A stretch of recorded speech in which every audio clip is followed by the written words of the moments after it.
Gracias, señor Orpiz, buenos días. Jaime Orpibuchón, presente en la audiencia 242. Gracias. La defensa de la acusada, señor Isasi, buenos días. Señor Buenos días, Mardones. magistrado. Ofrece el abogado Cristian Mardones Flores en representación de doña Patricia Ciparide por vía remota. Gracias, señor Isasi, buenos días. Muy buenos días, magistrada. Magistrada, buenos días. Por vía remota presente. Gracias. La defensa del acusado, señor Lobos. Muy buenos días, su señoría, y a todos los intervinientes. En representación de Fernando Lobos Torres, la abogada María Catalina Tuanes me acompaña mi representado de manera remota. Gracias, señor Lobos, buenos días. Muy buenos días, magistrado. Raúl Lobos Torres, vía remota. Gracias. Y por último, la defensa de Corpesca S.A., buenos días. Muy buenos días, su señoría. En representación de Corpesca S.A. comparecen los abogados Carolina Oreque Farías y Waldo Bauning. Perfecto. Bueno, habiendo concluido entonces el Ministerio Público sus alegaciones de clausura, corresponde el turno del Consejo de Defensa del Estado. Lo escuchamos entonces, solicitándole, por favor, que tengan presente que nosotros tomamos nota de sus alegaciones, por lo cual se les solicita que la expidan en forma pausada. Señorita Aguirre, tiene la palabra. Gracias, su señoría. Su señoría, primero que nada, anunciaremos que la estructura del alegato del Consejo de Defensa del Estado será la siguiente. Como su señoría saben, el Consejo no tiene que hacerse cargo de todas las imputaciones, sino solamente aquello respecto de las cuales el Consejo de Defensa del Estado tiene legitimación activa por las querellas y por la acusación particular que ha presentado. En este orden de ideas, la forma de exposición de nuestras alegaciones será, en primer lugar, abarcar el delito de cohecho respecto del senador Jaime Orpiz, para después hablar del cohecho respecto de la exdiputada Marta Isasi. Posteriormente pasaremos al bloque de responsabilidad de la empresa. En tercer lugar, nos referiremos a las imputaciones a título de fraude respecto de Jaime Orpiz. Y finalmente cerrará estas alegaciones mi colega Fernando Guerra, refiriéndose a la responsabilidad que le cabe al señor Fernando Lobos por también el delito de fraude al fisco que le fue imputado. Señalado aquello, señoría, damos inicio a las alegaciones del Consejo de Defensa del Estado de cierre de este juicio. La corrupción, su señoría, es una plaga insidiosa que tiene un amplio espectro de consecuencias corrosivas para la sociedad. Socava la democracia y el Estado de Derecho, da pie a violaciones de los derechos humanos, distorsiona los mercados, menoscaba la calidad de vida y permite el florecimiento de la delincuencia organizada, el terrorismo y otras amenazas a la seguridad humana. Este fenómeno maligno se da en todos los países, grandes, pequeños, ricos y pobres, pero sus efectos son especialmente devastadores en el mundo en desarrollo. La corrupción afecta infinitamente más a los pobres porque desvía los fondos destinados al desarrollo, socava la capacidad de los gobiernos de ofrecer servicios básicos, alimenta la desigualdad y la injusticia y desalienta la inversión y las ayudas extranjeras. La corrupción es un factor clave de bajo rendimiento y un obstáculo muy importante para el alivio de la pobreza y el desarrollo. Esta frase que he leído, este párrafo que he leído, proviene del prefacio de la Convención de las Naciones Unidas contra la Corrupción. Y el mismo da cuenta de la gravedad de las imputaciones que son materia de este juicio. La misma Convención, sus señorías, establece que el enriquecimiento personal ilícito puede ser particularmente nocivo para las instituciones democráticas, las economías nacionales y el imperio de la ley. Así se reconoce la importancia para cualquier Estado de Derecho moderno de relevar, por lo tanto, con la máxima importancia el principio de probidad, al cual deben ceñirse todos los funcionarios públicos sin excepción. A este respecto, cabe comenzar por señalar que ya nuestra Constitución, en su artículo 8º, incorporado por la Ley 18.825 en el Diario Oficial de 17 de agosto de 1989, consagró en su artículo 8º y relevó la importancia del principio de probidad dentro de justamente el capítulo 1 de la Constitución, que no de manera insustancial o de manera inmediata lleva el nombre de bases de la institucionalidad. En dicho capítulo de la Constitución se consagran principios y valores que, en las palabras del Tribunal Constitucional, no configuran meras declaraciones programáticas, sino que constituyen mandatos expresos para gobernantes y gobernados, dada la fuerza obligatoria de los preceptos constitucionales en virtud de lo dispuesto en el artículo 6º.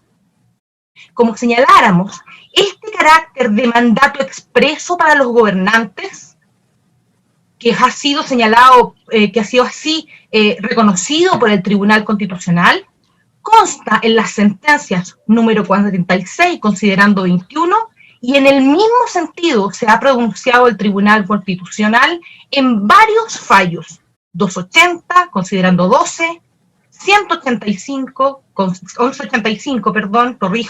considerando 11 y 12, 2410, considerando 11 y 12, 2747, considerando 12, 2801, considerando 12, 2860, considerando 14, y por último en el 2887, considerando 19. En todas estas oportunidades, el Tribunal Constitucional ha relevado el hecho de que las normas que están contenidas en la Constitución no son meras declaraciones programáticas y que constituyen entonces mandatos expresos para los gobernantes y para los gobernados.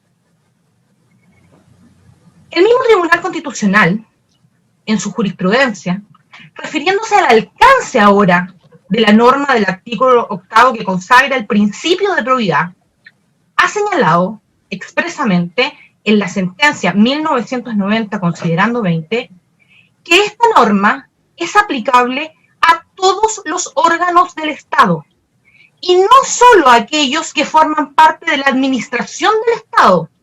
Por tanto, están comprendidos todos los órganos creados por la Constitución o la ley que ejerzan una función pública.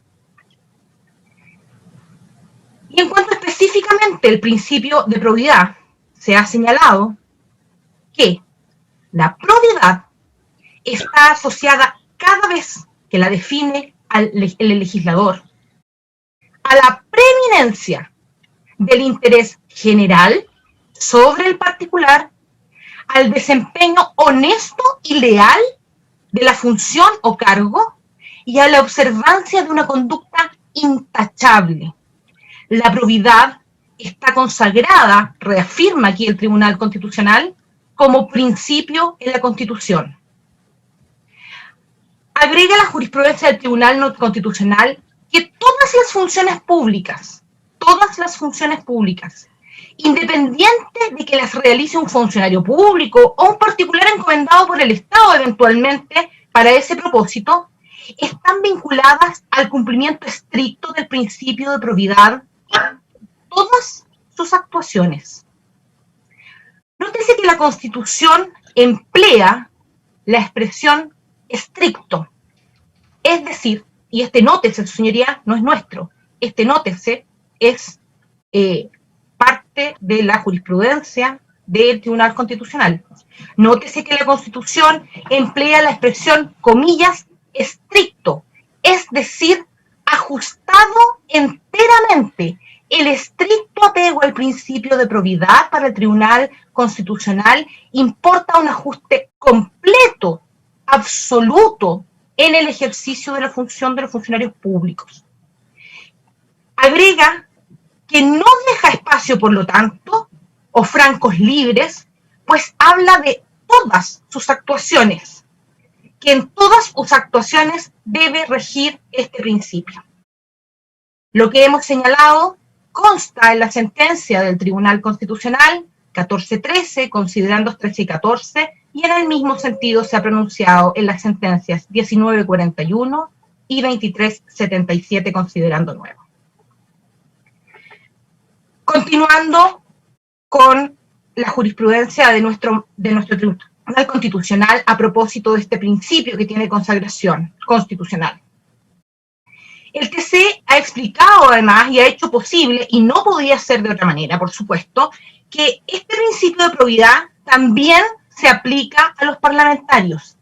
Es indudable que el artículo 8 no solo mandata, como ya se había señalado, a todos los órganos del Estado que están regulados en la Constitución. Expresamente el Tribunal Constitucional ha señalado que en los actos de voluntad soberana, el legislador debe caracterizarse por lo razonable e imparcial de sus decisiones, conforme al principio de probidad establecido en el artículo 8, inciso 1 de la Constitución Política de la República. Sentencia 2456, considerando noveno. Esta razonabilidad e imparcialidad se entrelaza con la concepción y con el concepto mismo de conflictos de interés. La idea central que preside la distinción entre intereses públicos y privados consiste en que los intereses públicos, se refieren a los asuntos y bienes que son de toda la comunidad. En consecuencia, no pertenecen ni son apropiables por nadie. Los intereses privados están vinculados con los fines individuales de cada miembro de la sociedad civil, especialmente con aquellos referentes a la propiedad, la riqueza y el lucro. Sin embargo, la existencia en toda comunidad políticamente organizada de asuntos comunes a todos sus miembros siempre ha planteado el tema y el problema que se centra en el conflicto de interés. La forma como se produce esta necesaria relación a raíz de vivir en comunidad entre quienes deben defender intereses públicos y quienes deben defender sus propios intereses privados. El punto más álgido para resolver estos conflictos radica en las dificultades que plantea la necesidad de garantizar la imparcialidad de los agentes públicos para hacerse cargo de los asuntos comunes sin que sus actos beneficien o privilegien sus propios intereses privados. Sobre este punto, ya llamaba la atención el año 1994 el informe de la Comisión Nacional de Ética Pública a propósito de su estudio sobre la probidad pública y la prevención de la corrupción, en donde hacía hincapié en la necesidad de resguardar adecuadamente estos conflictos que se producen al convivir en comunidad la función pública con las funciones que ejercen los privados. Es por ello que todas las legislaciones democráticas y de Estado de Derecho modernas consagran como regla general que quienes desempeñan funciones públicas tienen prohibido intervenir en los asuntos en que tengan interés básicamente las siguientes personas. Vamos a hablar de una globalidad, después vamos a pasar a la particularidad de lo que ocurre en nuestro país. En primer lugar se ha señalado en los que tengan interés ellos mismos. Se refiere aquí a que su actuar en la esfera pública se determine por motivaciones asociadas a proteger intereses personales de toda índole, incluso económica. Asimismo, la mayoría de las legislaciones en esta materia, por su importancia, regulan que el funcionario público está prohibido intervenir en asuntos que tengan interés su cónyuge, sus parientes, e incluso algunas legislaciones como la nuestra van incluso a más allá las personas ligadas por el vínculo de adopción o las personas con las cuales tengan algún tipo de vínculo familiar de tipo de afinidad o sencillamente de convivencia constante. En nuestra legislación, ya el artículo 62, número 6 de la Ley Orgánica Constitucional de Bases Generales de la Administración del Estado, y en general su título tercero, el artículo 84b del Estatuto Administrativo y el artículo 12, número 2 de la Ley 19.880 del año 2003, como la propia Constitución Política, refieren antecedentes respecto de la necesidad de controlar este conflicto de interés, regulándola al respecto. ¿Qué es lo que buscan estas regulaciones en general? Con estas prohibiciones se procura prevenir potenciales conflictos de interés y en todos estos casos la persona implicada debe abstenerse poniendo en conocimiento la implicancia que le afecta. Esa es la consecuencia de estos mandatos constitucionales y legales. Ahora bien, yendo a este juicio, norma análoga y por tanto con el mismo criterio interpretativo existente existe en la Ley Orgánica Constitucional del Congreso Nacional. El artículo 5A, su señoría, como ya se ha referido, hemos referido en nuestras aperturas, lo hemos señalado en nuestra acusación y por supuesto debemos recordarlo aquí en el momento de la clausura de este juicio, señala que los diputados y senadores ejercerán sus funciones con pleno respeto de los principios de probidad y transparencia, en los términos que señala la Constitución Política, esta ley orgánica y los reglamentos de las cámaras. Conforme a dicha norma, su señoría, el principio de probidad entonces consiste en observar una conducta parlamentaria intachable y un desempeño honesto y leal de la función con preeminencia del interés general sobre el particular. Este es el deber. Este es el mandato hacia los parlamentarios, mandato que recoge la Ley Orgánica Constitucional, haciendo eco del mandato que la propia Constitución impone a todos los funcionarios públicos conforme al artículo 8 de la Constitución Política de la República. Este deber no es un... Perdón, se me cortó por un momento. ¿Me podría repetir lo último que no le alcancé a escuchar? ¿Del artículo 5? No, este es el mandato que recoge la Ley Orgánica Constitucional haciendo esto de la... Este es el mandato, sí, señoría, no hay problema. Este es el mandato, entonces, este mandato del artículo 5A es recogido por la Ley Orgánica Constitucional y es un mandato que viene desde la Constitución Política de la República. Y este mandato se constituye en un deber, que no es un deber de carácter genérico en los términos en que pretenderá la defensa señalar, es un deber nuclear, institucional, de las bases de la institucionalidad para entender el ejercicio de la función pública. Por su parte, el principio de transparencia consiste en permitir y promover el conocimiento y publicidad de los actos y resoluciones que adopten los diputados y senadores en el ejercicio de sus funciones en la sala, en las comisiones, en las cámaras y sus órganos internos, y de sus fundamentos y de los procedimientos que utilicen. El principio de transparencia, su señoría, importa comunicar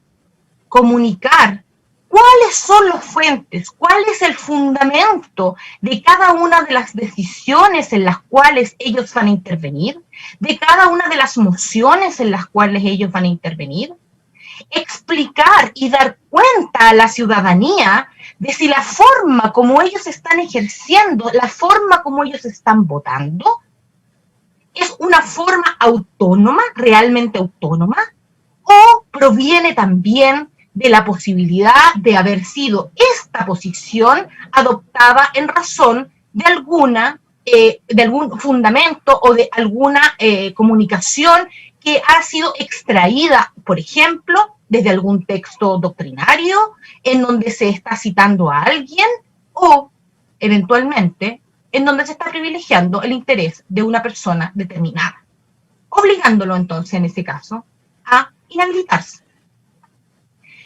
La Ley Orgánica del Congreso Nacional va del artículo 5A de lo general a lo particular en el artículo 5B.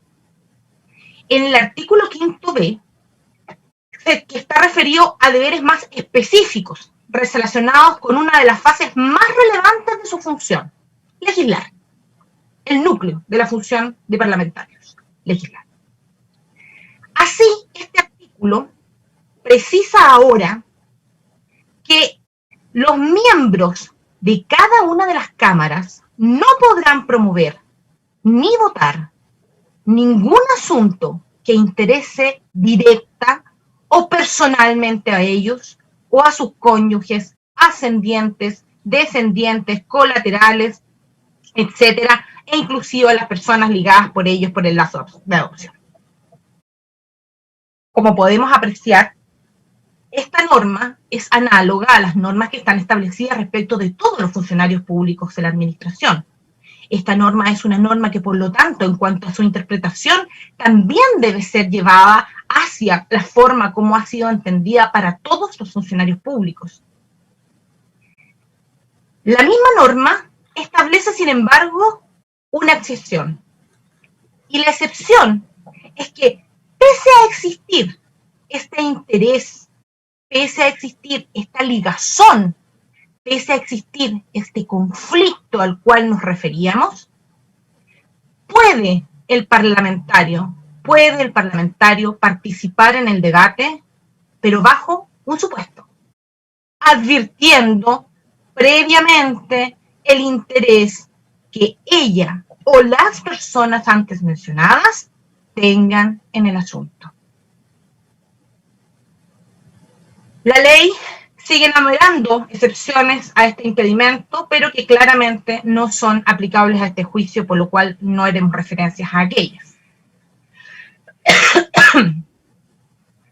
Como habíamos dicho, el principio de probidad se da cuenta respecto de los parlamentarios en la Constitución, en la ley orgánica y además en los reglamentos.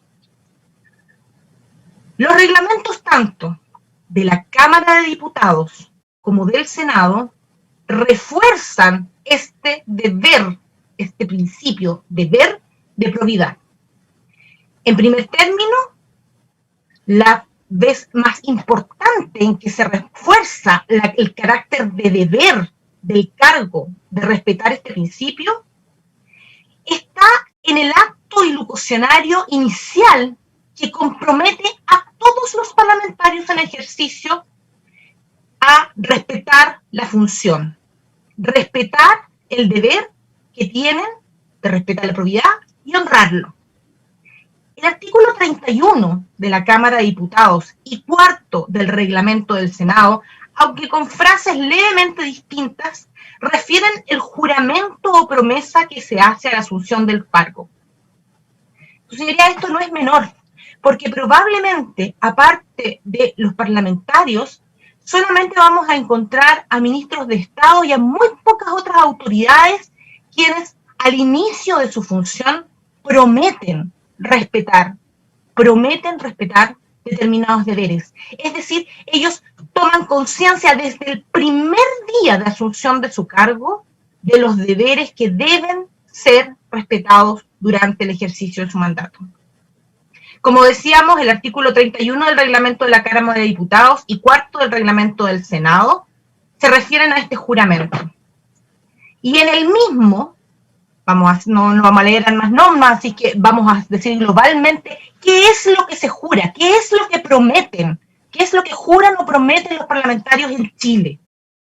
Guardar la Constitución política, desempeñar fiel y legalmente el cargo confiado por la nación, consultar en el ejercicio de sus funciones sus verdaderos intereses y guardar sigilo acerca de lo que se trata en sesiones secretas. Respeto a la institucionalidad, respeto y desempeño fiel y leal en los términos en que ha sido entendida la probidad por el Tribunal Constitucional. Respeto a ejercer las funciones conforme a sus verdaderos intereses. Una referencia expresa al conflicto de intereses y por lo tanto al deber de probidad que tiene cada parlamentario en el ejercicio de su función.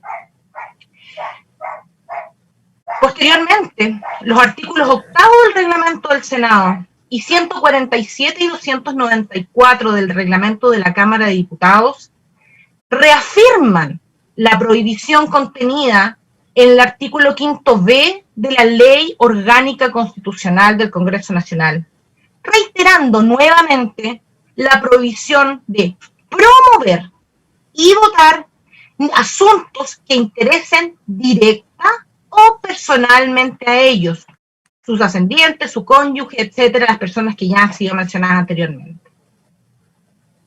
Manteniendo en todo caso la excepción de permitir la participación en el debate, advirtiendo previamente el interés que en ellos, la o las personas relacionadas con ellos, tengan en el asunto. Y no podría ser de otra manera, su señoría, la forma como está establecido dentro de la Constitución y la ley y la inhabilidad y la obligación de inhabilitarse. Porque como ya lo decíamos al inicio, la forma como se estructura nuestra sociedad en comunidad hace razonable que eventualmente una persona que se desempeña en el ámbito público pueda tener contacto, pueda tener un traslape entre esa relación de cualquier índole, como ya se ha señalado por el Tribunal Constitucional, con el mundo privado. Y es por eso que la ley lo que hace es prevenir estos conflictos, regulando cómo el funcionario público cumple adecuadamente con el deber, con este mandato constitucional, legal y reglamentario, al inhabilitarse, informar, siendo transparente y absteniéndose de votar.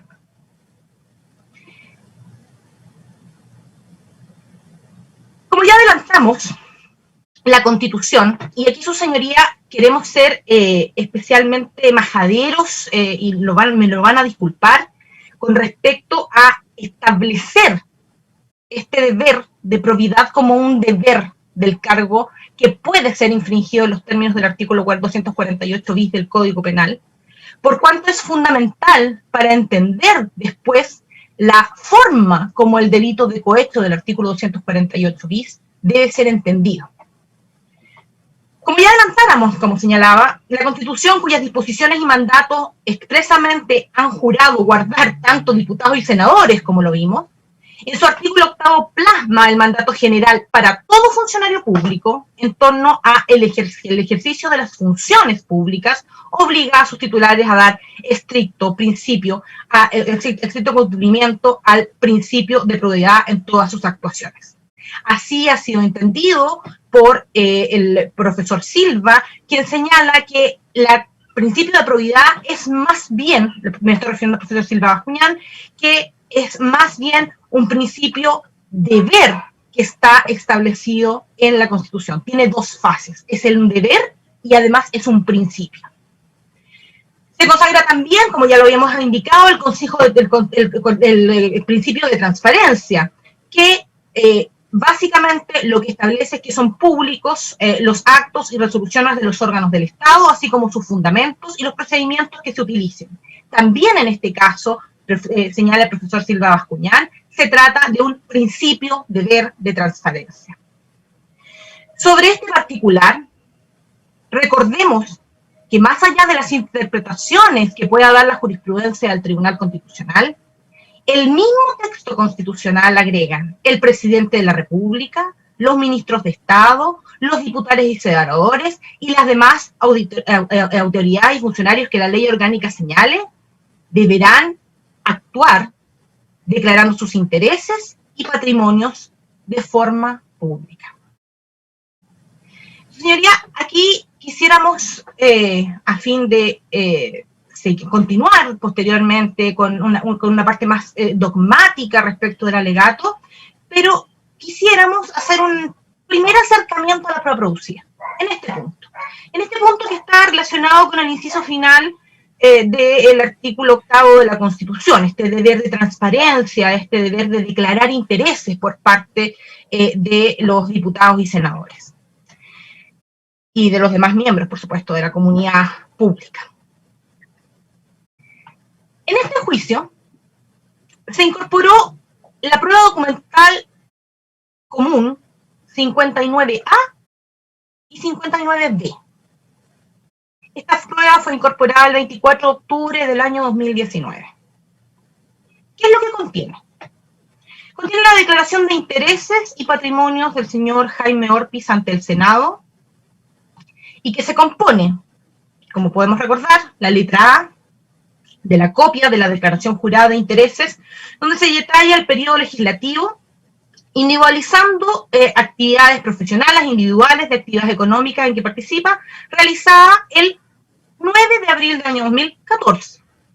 Y la copia de declaración de patrimonio, la letra B, el artículo 59, letra B, la declaración de patrimonio.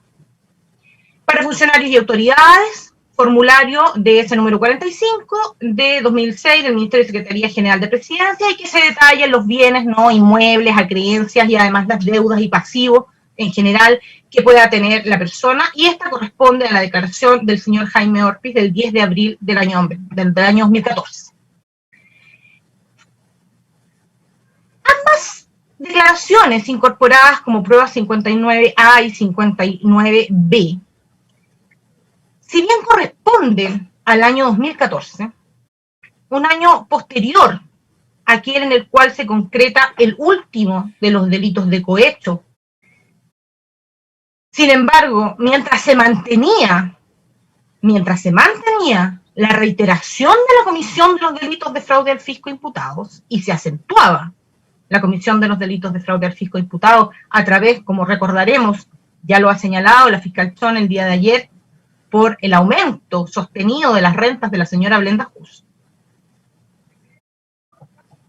Quisiéramos señalar que durante su declaración, el diputado Jaime Orpiz hizo una reiterada y plañidera exposición sobre su estado financiero, el que finalmente resume en la sesión del 3 de abril del año 2019 en este juicio, indicando que en el mes de agosto del año, y aquí lo cito textual, en el mes de agosto del año 2009 tuve que pedir un crédito al Banco Corbanca por 18 millones de pesos. Y los primeros días del mes de octubre pedí un segundo crédito por 25 millones al Banco Security.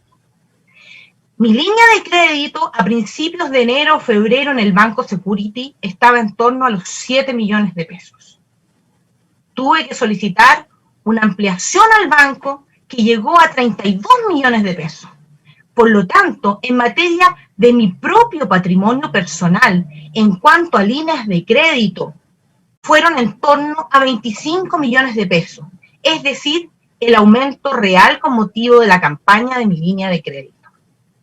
Sumado a estos tres ítems en materia personal, desde mi patrimonio gasté 70 millones de pesos en operaciones bancarias, créditos bancarios o ampliaciones de mi línea de crédito del Banco Security. Ya sabemos, en razón de este juicio, que estos créditos del Banco Security, que los pagos de estas deudas financieras no se hicieron con el patrimonio del señor Jaime Orpiz, sino que se hicieron a través de la Comisión de Delitos Funcionarios, tanto por la solicitación de beneficios económicos a la empresa Cortesca, cuanto por el fraude al fisco cometido en contra del patrimonio del Congreso, asignado al Congreso. Es así, y sigamos recordando, como acto seguido Orpiz en su declaración describe cuáles fueron los acuerdos a los cuales llegó con el entonces gerente general de Corpesca, don Francisco Mujica, reconociendo ya en ese entonces, en esa declaración que da inicio a este juicio, la existencia, lo que en las palabras del profesor doctor Juan Pablo Mañalich, quien ha elaborado un informe en derecho para esta parte que será oportunamente hecho llegar al tribunal, consuma la donación remuneratoria, como lo señala el profesor Juan Pablo Mañalich, que configura en este caso específico el delito de cohecho. Señala sobre la solicitud de los beneficios económicos. ¿Qué nos dice el imputado respecto de la solicitud de los beneficios económicos? Ya había pedido Francisco Mujica el año 2008 dineros.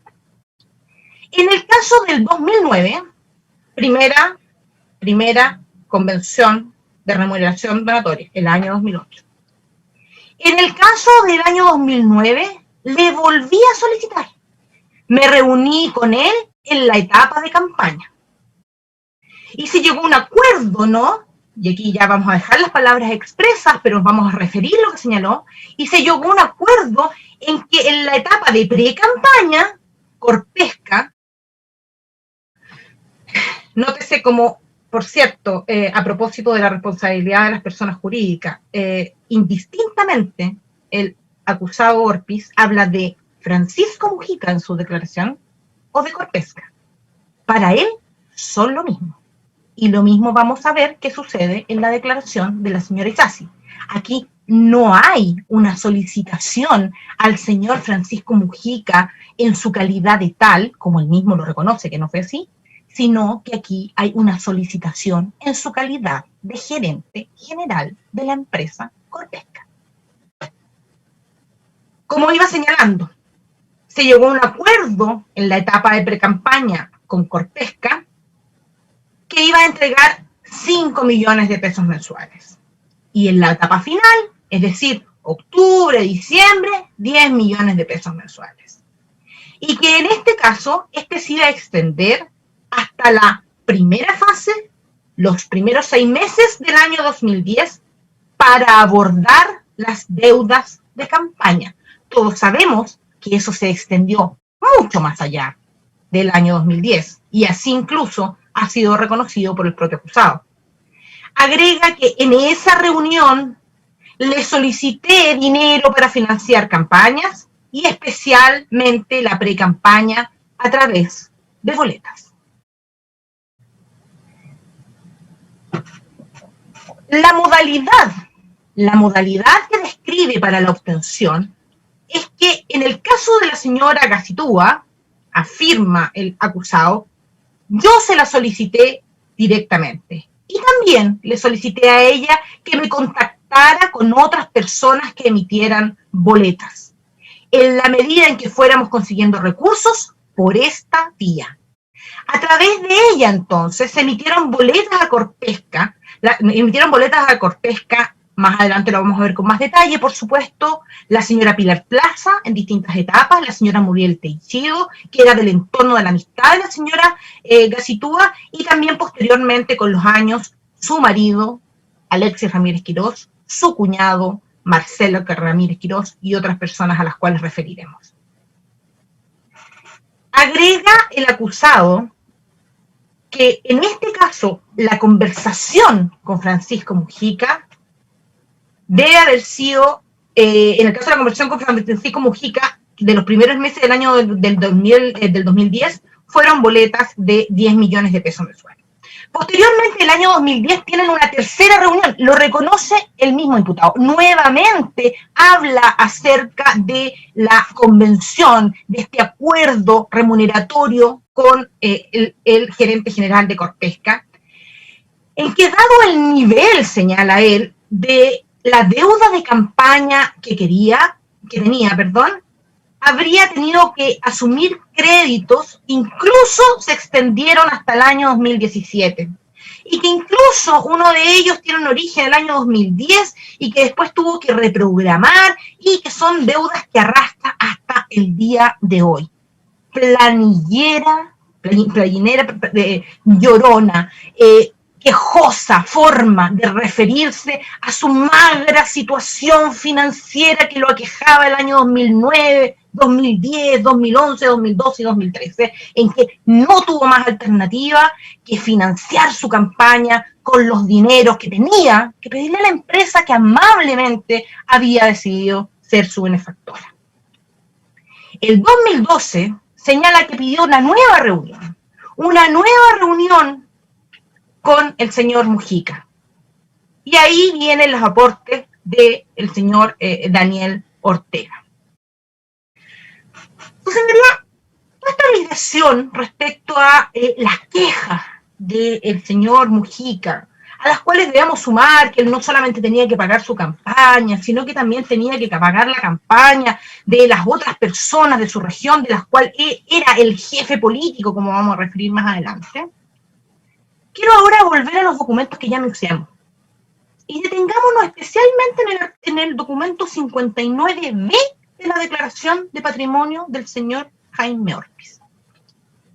Al año 2014, Jaime Orpiz tenía, a través de su participación en la Sociedad de Inversiones Budahue, que por cierto fue creada ese año, porque antes participaba personalmente, capital en la Sociedad Agrícola Maitén. Es decir, fue creada Budahue con un 45% de participación, pero antes del año 2014, él participaba directamente del capital de la Sociedad Agrícola El Maitén. Solo por Agrícola El Maitén, su señoría, que está en su patrimonio desde mucho antes del año 2009. El acusado declaró el año 2014 un patrimonio o valor corriente de la Sociedad Agrícola del Maitén de 1.521.068.722 pesos, lo que equivale actualmente, señoría, a prácticamente 2 millones de dólares. De los cuales él dice, pero yo no soy dueño de todo, perdón, ¿de qué estamos hablando? Yo soy dueño de una parte, el 45%. Bueno, su señoría, el 45% al año 2014 correspondía a 648 millones de pesos y fracción, que es la parte que a él le correspondía por su participación en Budahue. A esto se suman propiedades, aun cuando tengan deuda, declaradas por 147 millones, autos por 16 millones, y además una cosita pequeña, ¿no?, que todos los funcionarios públicos tenemos, una lanchita familiar, la Minga, con un valor comercial de 25 millones de pesos. Su señoría, todos los bienes y sociedades que allí se refieren en la declaración del señor Orpiz, en la declaración de patrimonio de este documento, son anteriores al año 2009. Salvo Budahue, por supuesto, que es esta sociedad que se crea el año 2014 para intervenir no ya de manera personal en el Maitén, sino hacerlo a través de esta sociedad. Su señoría, no es un patrimonio millonario.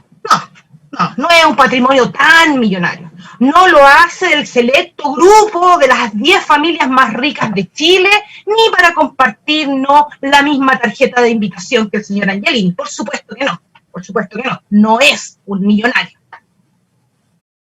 Pero sin duda, sus señorías me han de reconocer que es muy, pero muy por sobre el promedio del patrimonio, no solo de la mayoría de los servidores públicos, sino que de la mayoría de los ciudadanos de este país.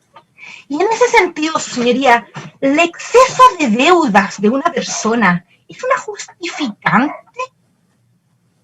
para efectos de infringir los deberes de su cargo, es una justificante para efectos de hacerse del patrimonio fiscal, es una justificante para cometer delitos en sí mismo. Su señoría, claramente la jurisprudencia de nuestros tribunales jamás se ha pronunciado en ese sentido. Menos debería hacerlo en un caso como este. Pero lo que es realmente relevante a propósito de estos documentos, su señoría, es que a todas luces pareciera más que suficiente para solventar sus deudas, sin tener que recurrir a mecanismos ilegales, apartado del financiamiento legal de campañas políticas, burlando la ley y cometiendo delitos, al solicitar y aceptar beneficios económicos por parte del gerente general del gerente general de Corpesca, don Francisco Mujica. Era un patrimonio al que él podría haber recurrido más que suficiente. Podría haberse desprendido de un porcentaje o del total de su participación en Agrícola del Marquén y habría solucionado sus problemas económicos. Quizás me van a decir, bueno, es que en ese momento es muy difícil poder ejecutar, ¿no?, una propiedad o una participación, venderla a un buen costo. Bueno, su señoría, no lo haga en ese momento. Mantenga la deuda y trate durante los años de vender de la manera más adecuada esa participación. Una participación de 680 millones de pesos, su señoría.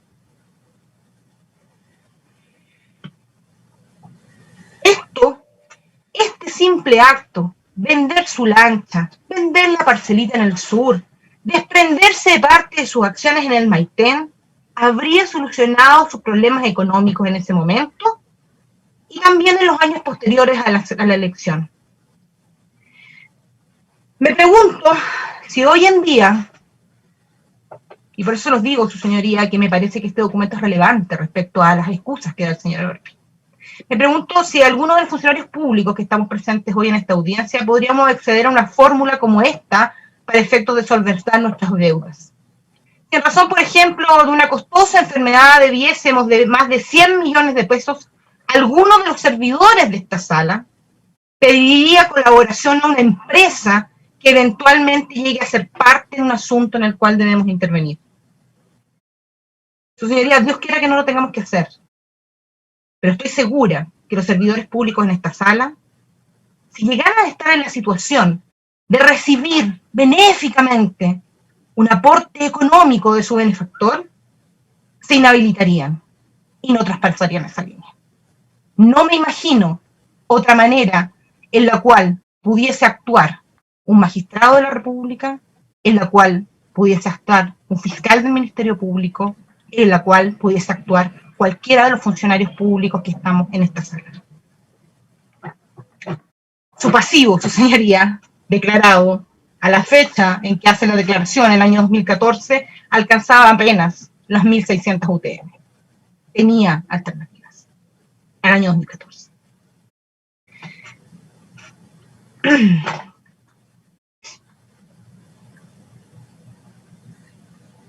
Así, su señoría, por tanto, con esto lo que queremos señalar es que cuando la ley establece estas inhabilidades, cuando la ley establece este deber de probidad, lo hace de una manera imperativa, como un cumplimiento de deber, obligando al funcionario a revelarlo y a inhabilitarse. Por lo tanto, para este mandato no basta una mera declaración de que él lo infringe, de yo siempre he votado en conciencia, porque no es eso lo que le pide la ley, no es eso lo que le pide la Constitución, no es eso lo que le piden los reglamentos. Lo que le piden es que declare el interés, manifieste su interés y se inhabilite. Eventualmente, podría alguien decir, usted de verdad no está inhabilitado, lo cual en este caso, su señoría, de haberse conocido por el Senado el nivel de relación que tenía, el nivel de interés que tenía Jaime Orpiz en los buenos resultados de la empresa Corpesca, obviamente no se le habría permitido. Se le habría permitido, por supuesto, inhabilitarse, se le habría permitido el no inhabilitarse. Ella nos lleva, por cierto, a hablar de otro principio que está en las bases también de la institucionalidad y que está relacionado con la gratuidad de las actuaciones públicas. Esta gratuidad que está referida, por lo tanto, a asegurar que como yo actúo en el interés general y no en el interés particular, no puedo cobrar ni puedo recibir beneficios por las actividades que realizo.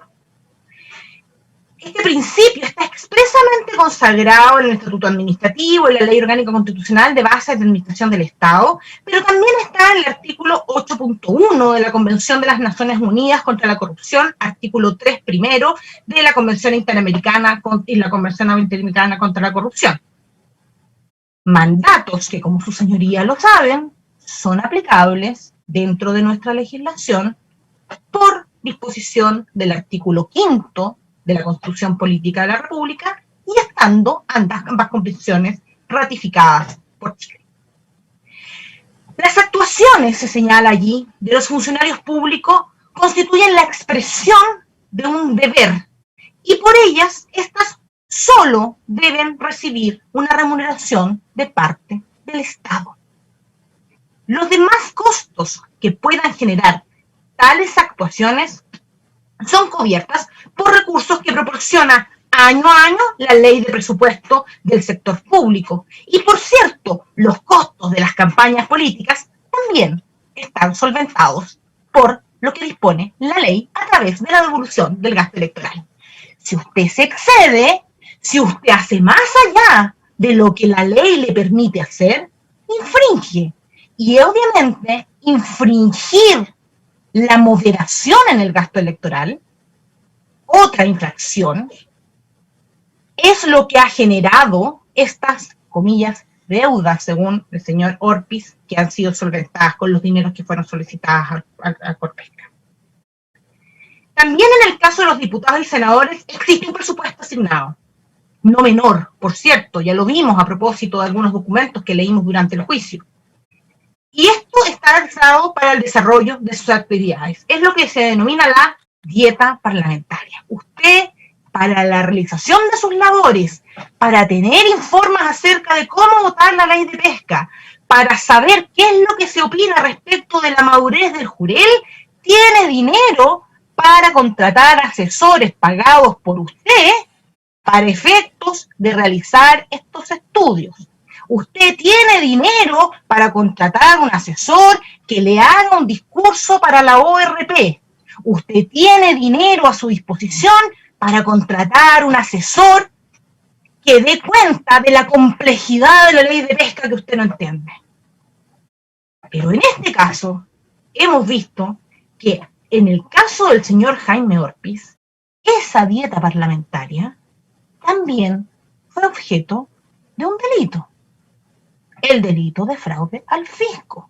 Durante años, su señoría, durante años el senador Jaime Orpiz se apropió de los fondos fiscales provenientes de su dieta parlamentaria. Se apropió de dineros fiscales relacionados y entregados para ser asesorado. Por supuesto lo podía hacer, porque básicamente en lo que realmente le importaba, en lo que era dado a sus intereses, que era durante al menos los años, desde los años 2010 al 2013, era la ley de pesca. Y podía gastarse entonces el dinero y dejárselo para sí mismo, porque para eso tenía la empresa Corpesca, que le entregaba todos los antecedentes necesarios para poder realizar su trabajo. De ahí que se haya entonces acuñado, ¿no?, a nivel legal y a nivel supraconstitucional en estos tratados internacionales, la gratuidad de la función pública. Esta es la importancia de la gratuidad de la función pública, que consiste básicamente en que los entes estatales no pueden cobrar por las labores que el ordenamiento jurídico les encarga cumplir, salvo que la ley, por supuesto, expresamente los autorice para ello, ¿no?, que son las denominadas tasas. Sin embargo, la ley exige todavía más. Para resguardar la imparcialidad de las decisiones públicas, impide que los funcionarios puedan solicitar, hacerse prometer o aceptar donativos, ventajas o privilegios de cualquier naturaleza para sí o para terceros. Esta formulación es una reformulación del mandato del artículo 248 bis, el cual impide al funcionario público aceptar beneficios económicos para infringir los deberes de su cargo, o del artículo 248 que impide al funcionario público el aceptar beneficios económicos para realizar actos propios de su cargo. Esa es la prohibición, ese es el mandato que está en la ley. Esta prohibición es amplia y no abarca solo la entrega material de un obsequio. También se extiende, ha señalado la doctrina, a otro tipo de ventajas, como descuentos para adquirir un producto, becas al funcionario o integrantes de su familia, invitaciones pagadas, eventos, comidas, viajes, etc. Agasajos e incluso tratamientos especiales. En suma, todo aquello que pudiese comprometer el ánimo de la gente del Estado en favor de quien promete o entrega el regalo o la ventaja. Todo aquello que pudiese comprometer el ánimo de la gente o en favor de quien promete el regalo o ventaja. Esta frase es del profesor Lavater. Es por ello que recibir o exigir beneficios económicos como los descritos en este juicio, como los discutidos en este juicio, puede configurar no solo una infracción administrativa de la ley orgánica o de los reglamentos o de la Constitución, sino que es el núcleo que integra la imputación del delito de cohecho. Hay excepciones, por supuesto, y las establecen las mismas leyes y la costumbre. Respecto de los funcionarios en general, ¿pueden recibir excepcionalmente algún regalo? Por supuesto que sí, su señoría. Por supuesto que pueden recibir excepcionalmente algún regalo.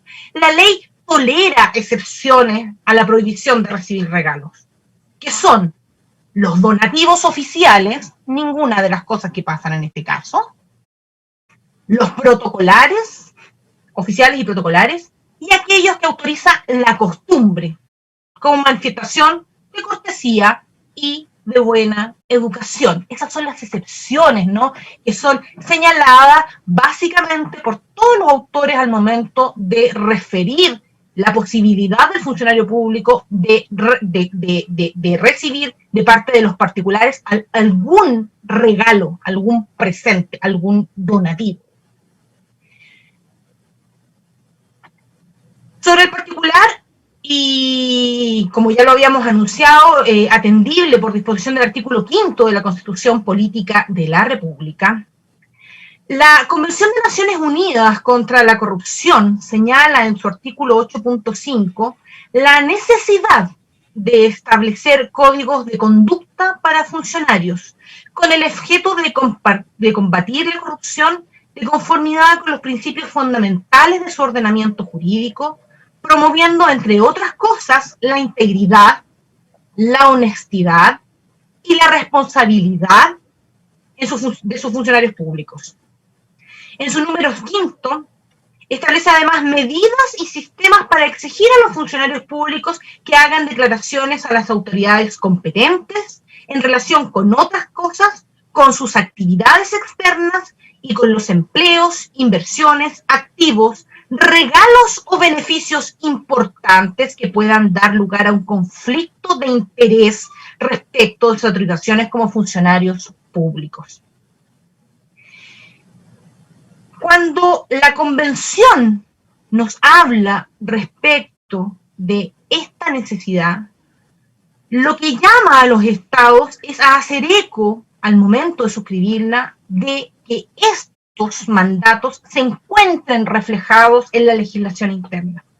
El Estado de Chile, al momento de adscribir a esta convención, en la discusión que se realizó para efectos de incorporarse a esta convención, aceptar esta convención, expresamente señaló que Chile cumplía con los requisitos, básicamente porque sancionaba severamente desde los artículos 240 en adelante, incluido el artículo 248 y el artículo 248 bis, una regulación adecuada de los conflictos de interés de los funcionarios públicos, más allá de las referencias, por supuesto, que se hicieran a la normativa contenida en los estatutos administrativos de los funcionarios públicos.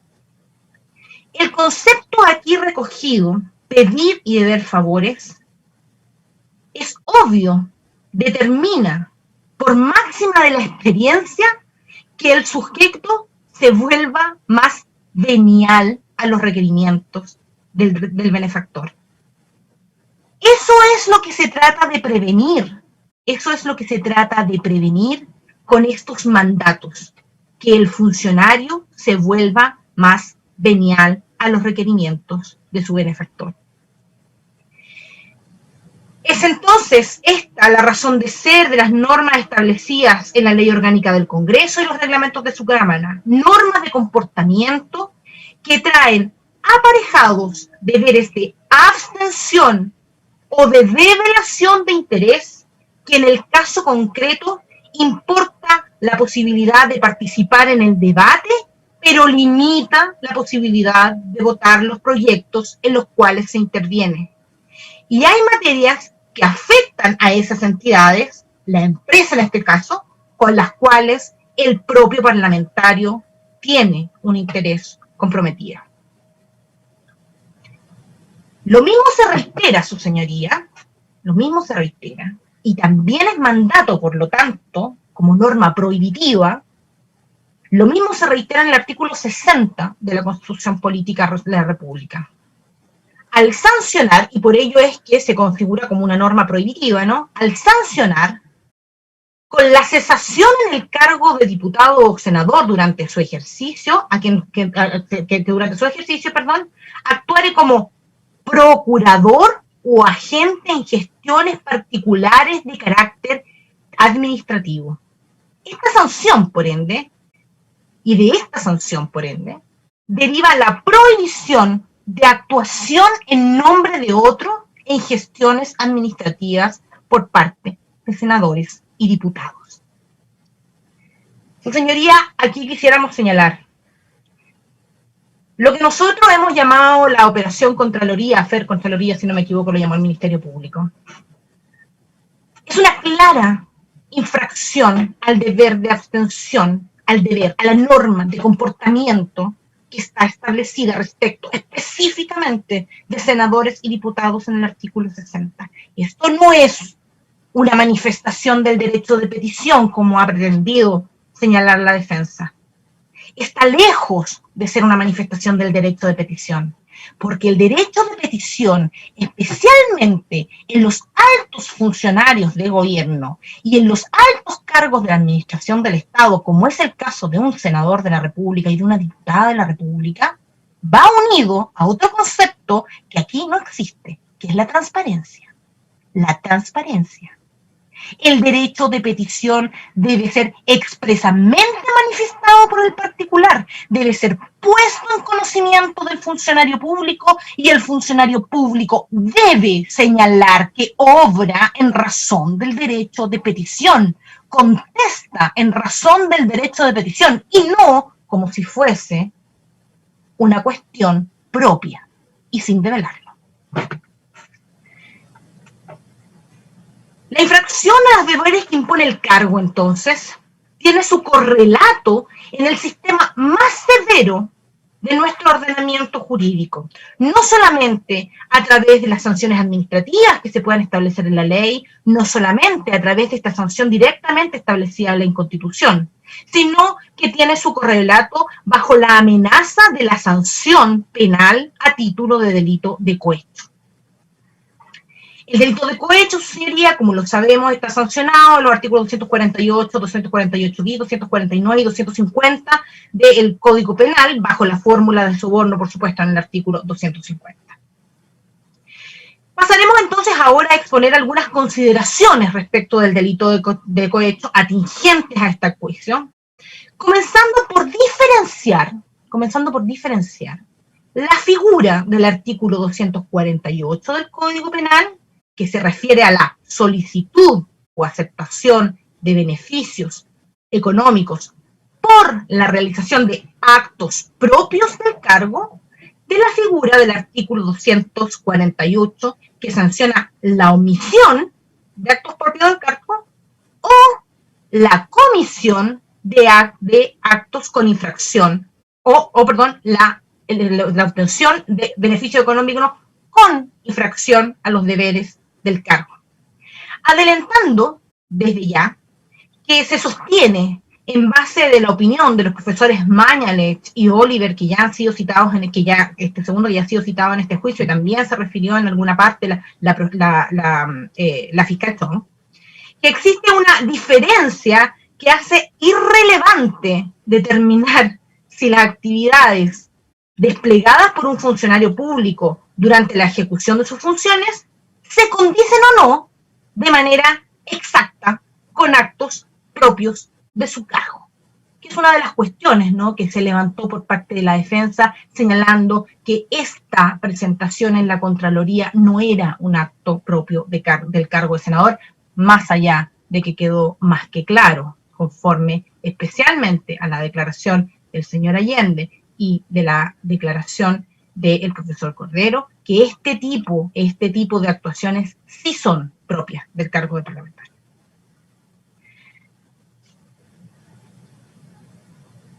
Señalar, señoría, que hay deberes que recaerían genéricamente y que recaerían sobre todo funcionario público, sin que ello obste a que al darles cumplimiento el respectivo funcionario público efectivamente aparezca obrando dentro de su competencia. El ejemplo ofrecido es el del deber, por ejemplo, que tenemos todos los funcionarios públicos y que sus señorías manejan muy adecuadamente, muy bien, porque lo han tenido probablemente que ejercer en alguna oportunidad en el ejercicio de su profesión, el denunciar los hechos punibles de los cuales tomaran conocimiento en el ejercicio de sus funciones, establecido en la letra B del artículo 175 del Código Procesal Penal. He allí un deber que atañe a todos los funcionarios públicos, pero que no necesariamente está asociado con el ejercicio de su cargo.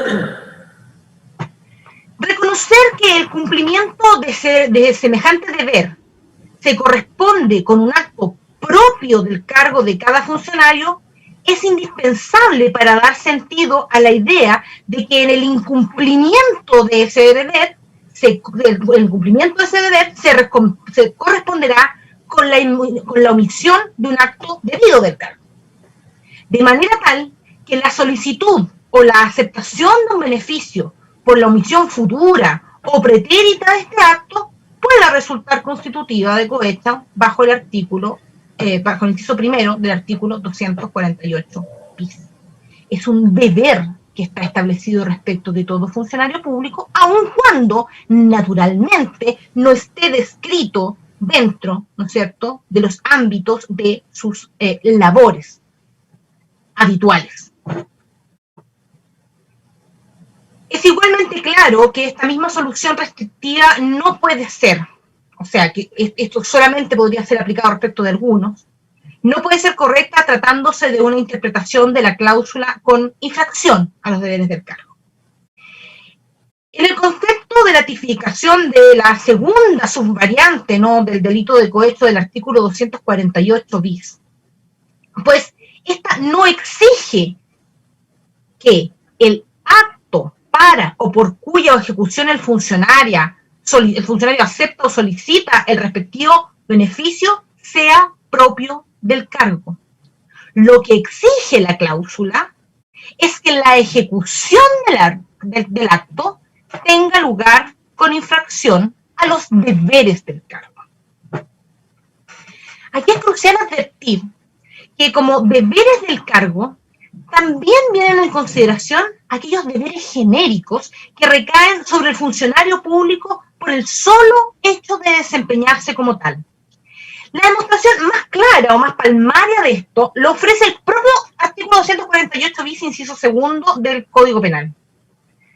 Como recordarán sus señorías, el inciso segundo del artículo 248 cualifica la variante del cohecho asociándolo a una pena de inhabilitación absoluta perpetua para el cargo y reconociendo explícitamente que la posibilidad de que la infracción al deber del cargo pueda consistir en ejercer influencia en otro empleado público con el fin de obtener de éste una decisión que pueda generar un provecho para un tercero interesado. Es evidente que el deber infringido a través de este ejercicio del inciso segundo del artículo 248 bis, este ejercicio de influencia en otro por funcionario público, por definición, no es específicamente determinado por el ámbito de competencia del funcionario público que ejerce la influencia. Él no está relacionando un acto propio del cargo, está influyendo en otro, infringiendo un deber. Lo que aquí sucede es que en el ámbito competencial del desempeño del funcionario hay un mandato de sometimiento del ejercicio de todo cargo público a determinados estándares de probidad, y que no se relacionan, y así queda de manifiesto por la redacción del inciso segundo del artículo 248, con necesaria y correspondientemente con sus actos propios del cargo. Esto demuestra entonces que es típicamente relevante a título de cohecho bajo el artículo 248 bis la solicitud o aceptación de un beneficio económico por parte de un funcionario público como remuneración por la ejecución pretérita o futura de un acto a través del cual se infringen deberes de su cargo, sea que estos le estén impuestos en razón de su específico de ámbito de competencia, sea que le estén impuestos en su condición de funcionario público. Recordemos aquí, como lo hicimos en la apertura, que esta posición es expuesta tanto por los profesores Mañalich y la comparte el profesor Oliver, quien no solo ha informado sobre este punto al Ministerio Público en el informe en Derecho del cual hiciera referencia la fiscal Jimena Chong al inicio de sus alegaciones, sino que ya el año 2004, su señoría, el año 2004, mucho antes de la producción de estos hechos, mucho antes de que informara al Ministerio Público, en su obra Aproximación al delito del cohecho, artículo publicado y disponible en versión electrónica en Revista de Estudio de la Justicia número 5, año 2004, Revistas Científicas de la Universidad de Chile. Quien a propósito de esta distinción entre los actos propios del cargo y la infracción a los deberes del cargo, expresa que respecto de los actos propios del cargo, existe en la doctrina española dos concepciones, una amplia y una restringida. La restringida es minoritaria en España y se sostiene que dicho concepto abarca solo actos cuya realización obedece el ejercicio estricto de las funciones públicas, debiendo destacarse que esto no pertenece a la... Representan, ¿cierto?, el denominador de la potencia y Perdón. la base que sigue siendo una elevada... Parece que se conectó algo que no nos corresponde. No, era don Raúl que tenía su micrófono encendido. Ahí lo silenció. Perfecto, les vamos a solicitar entonces que mantengan en silencio sus respectivos dispositivos, a menos que quieran comunicar específicamente algo al tribunal. Disculpe, su señoría. Seguimos, no, pero seguimos. Es que dijo disculpe, su señoría. No, sí, es que había escuchado. No, pero ya dejó sin micrófono. Sí, lo que pasa es que al parecer estamos acoplados también con otro. Con Ginkgo Lao, parece. Pero también apagó el micrófono. No sé. Sí, están todos. Bueno, seguimos adelante. Veremos ¿Se escucha qué va bien? pasando. ¿Se escucha Sí, bien? se escucha bien, sí. Sí. Como íbamos señalando entonces, el profesor Oliver nos recuerda que respecto de los actos propios del cargo existe en España, ¿no es cierto?, una doctrina amplia y una doctrina restringida, y que la doctrina restringida que refiere solamente a estos actos cuya realización obedece al ejercicio de la función pública, este solo ámbito es absolutamente restrictiva. Pero también señala también señala que, hay que decirlo, que en Chile esa distinción, ese inclinamiento por la teoría restrictiva respecto de los actos propios del cargo, no podría suceder por la forma como está, ese inclinamiento, perdón, por la teoría amplia, no podría suceder por la forma como está redactado el artículo 248 en lo que respecta a los actos propios del cargo. Lo que hace al profesor Guillermo Oliver en este artículo y puntualiza inclinarse por la redacción en Chile, por la tesis restrictiva en lo que respecta a qué debe entenderse por actos propios del cargo tipificados en el artículo 248 del Código Penal. Sin embargo, el mismo profesor Oliver, y en este mismo artículo, al referirse a la infracción a los deberes del cargo, frase contenida en la tipificación de cohecho agravado del artículo 248 bis del Código Penal, que es la imputación en este caso, parte de la imputación y cuestión a la cual se refiere en las páginas 103 y siguientes del artículo del año 2004 ya citado, puntualiza, comillas, un funcionario infringe los deberes de su cargo al ejecutar un acto cuando su realización contraviene las disposiciones que regulan el desarrollo de las funciones propias del cargo o del servicio al que pertenece. Estas disposiciones pueden estar situadas en textos normativos tan diversos como una ley, un reglamento, un instructivo, una circular, etc.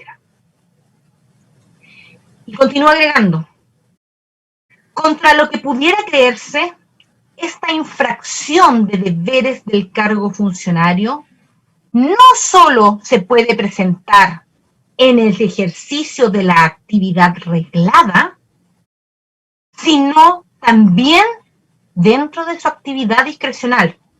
Particularmente esto último puede tener lugar cuando el acto discrecional que realiza importa una desviación o un exceso del poder que se le ha conferido. Su señoría, con esto podemos ver que por eso es que la imputación de la Fiscalía, que la imputación del Consejo de Defensa del Estado y la imputación de los querellantes en este caso en general, está asociada a la infracción a los deberes del cargo, por el incumplimiento de estos deberes que, su señoría, me lo perdonen. Perdón, pero tenemos corte de luz. Su señoría, son las 10:22 en todo caso, si quiere hacemos una pausa en esta parte. Corte de luz en el Centro de Justicia, estamos con la operación... Se les va a caer el internet luego. Sí, aquí volvió. Volvió, ya, no tenemos problema entonces. Podemos continuar. Bien, señoría, redondeando entonces, las citas antes señaladas, tanto del profesor Oliver como del profesor Mañalich, nos permiten afirmar que en la imputación por cohecho agravado del artículo 248 bis no existe esta pretendida distinción de una interpretación restringida o amplia en su contenido normativo, como pretendió hacer parecer la defensa al momento de sus alegatos de apertura.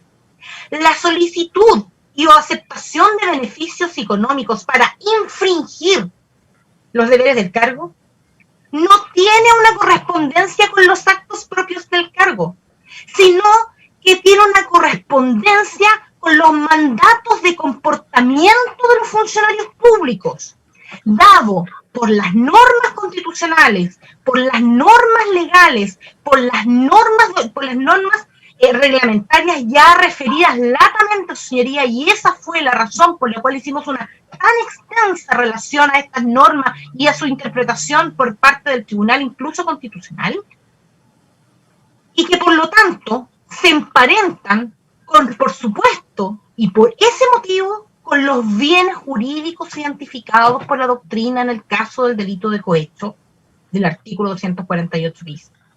El correcto servicio de la administración que se presta a los ciudadanos, la confianza de los ciudadanos en el correcto funcionamiento de la administración y lo que es más importante, su señoría, la imparcialidad en el ejercicio de la función pública y el resguardo a la lealtad, integridad, probidad y fidelidad de su ejecución como emana del artículo 8º de la Constitución Política de la República. Eso es lo que está detrás de la protección del artículo 248 bis del Código Penal. Despejado este punto, que sin duda resulta relevante para la solución del caso en vista de lo señalado por la defensa al inicio de sus alegaciones, estimamos que otro punto jurídico, porque también creemos que básicamente este es un juicio que lo que se está resolviendo, lo más difícil de resolver son los aspectos jurídicos. Estimamos que otro tema cuya solución es imprescindible para esclarecer los contornos típicos de este delito de cohecho y de las diferentes variantes que tiene, es el nivel de determinación, con que tiene que resultar especificado o probado el servicio funcionarial que da lugar a la infracción de los deberes del cargo. Lo dejamos, continúa después del receso. Bueno, señora, en relación a este punto. Voy a pasar a otro tema, sí. Sí, como se va a pasar a otro tema entonces, vamos a hacer el receso de media mañana. Nos reanudamos la audiencia a las 11 de la mañana.